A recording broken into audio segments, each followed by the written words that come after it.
Bismillahirrahmanirrahim.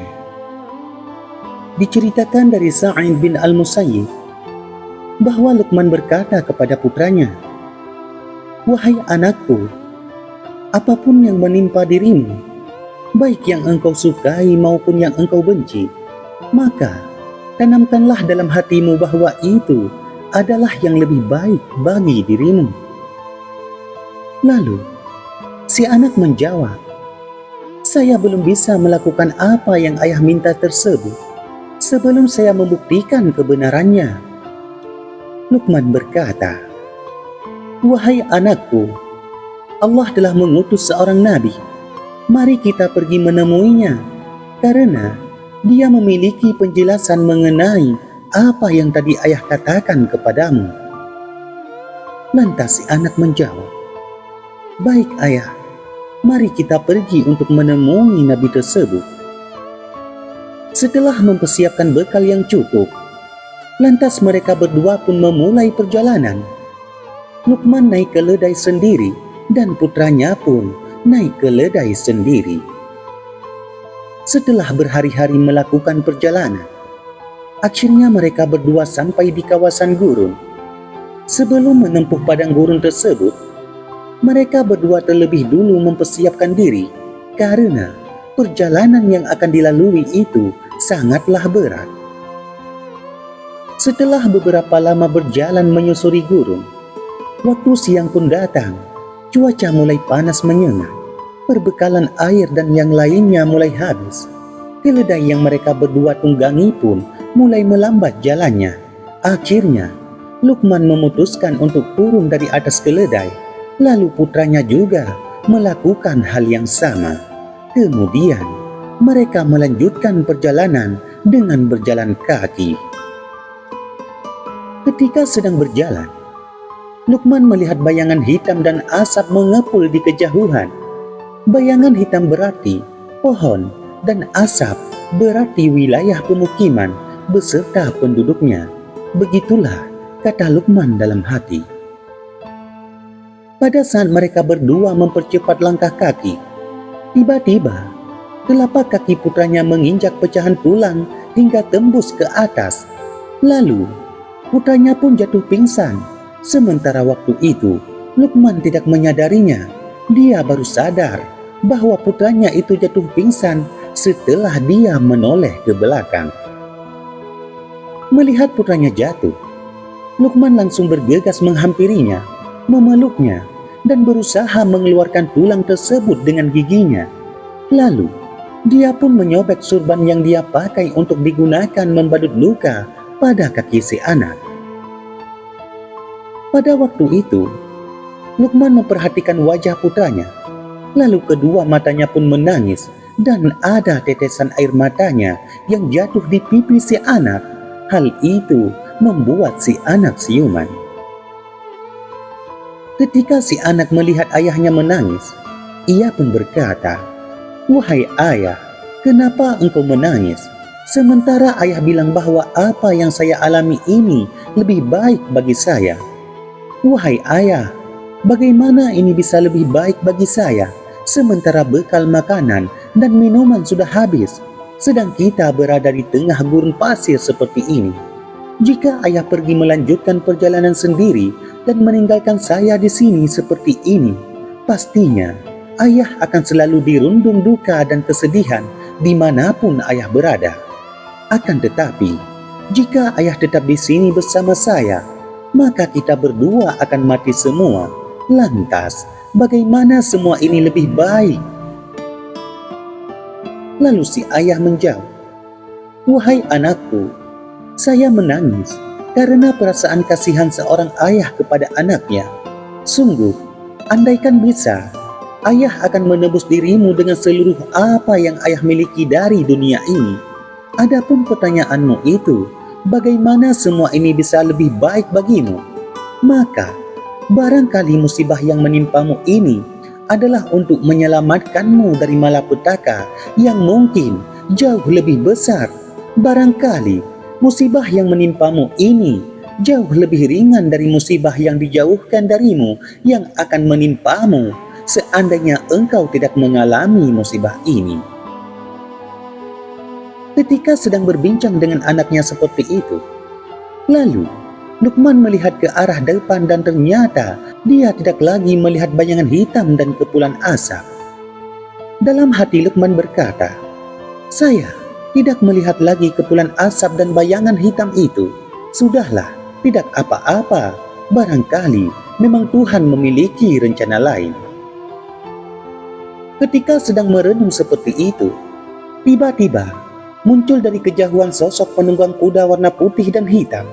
Sosok itu mengenakan pakaian putih dan sorban putih yang melambai-lambai terkena terpaan angin.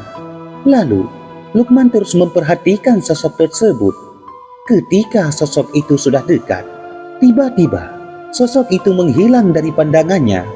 Lalu, sosok yang tak kasat mata itu berkata, "Apakah engkau Luqman?"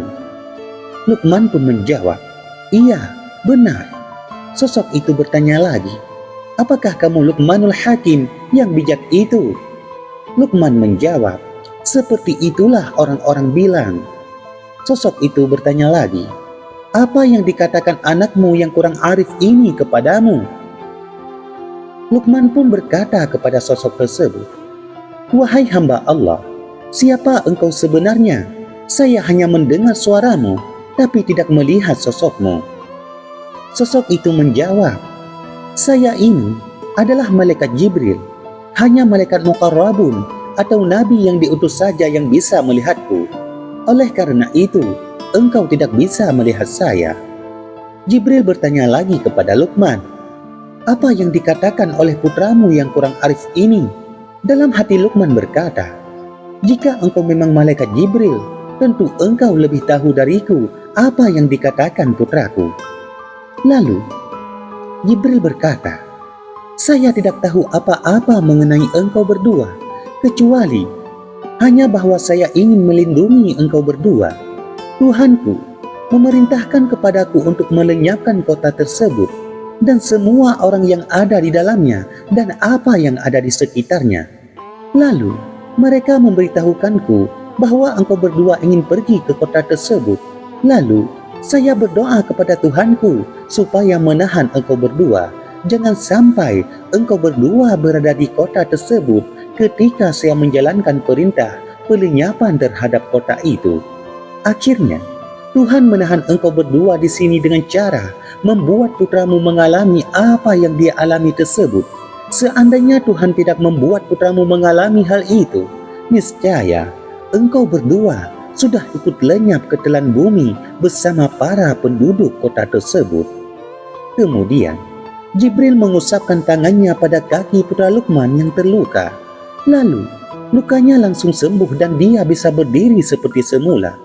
Lantas, Jibril juga mengusapkan tangannya pada wadah makanan dan minuman milik Luqman. Lalu, wadah itu kembali penuh dengan makanan dan air minum. Kemudian, Jibril mengangkat Luqman, putranya dan kedua keledainya, lalu melemparkan semuanya seperti melempar burung ke atas. Tiba-tiba mereka berdua sudah berada di rumah kembali. Selanjutnya, Muhammad bin Muawiyah al-Azraq bercerita bahwa salah seorang gurunya pernah bercerita kepadanya Al-Kisah, Nabi Yunus bertemu dengan malaikat Jibril. Nabi Yunus berkata kepada malaikat Jibril, "Wahai Jibril, tunjukkan kepadaku siapa penduduk bumi yang paling rajin ibadahnya." Lantas, Yunus dibawa kepada seorang laki-laki yang kedua tangan dan kakinya buntung dimakan penyakit kusta. Laki-laki itu berucap, "Wahai Tuhanku, Engkau memberiku nikmat dua tangan dan dua kaki menurut kehendakmu, dan Engkau mencabut nikmat itu dariku menurut kehendakmu, dan Engkau masih memberiku harapan kepadamu." Lalu, Nabi Yunus berkata kepada Jibril, "Wahai Jibril, yang saya minta adalah engkau memperlihatkan kepadaku seseorang yang paling rajin puasa dan sholat." Jibril berkata, "Sebelum mengalami ujian seperti itu, dia adalah sosok yang rajin puasa dan sholat seperti yang engkau maksud. Saya juga telah diperintahkan untuk menghilangkan penglihatannya. Lantas, Jibril pun menunjuk ke arah kedua mata orang itu, lalu kedua matanya pun meleleh.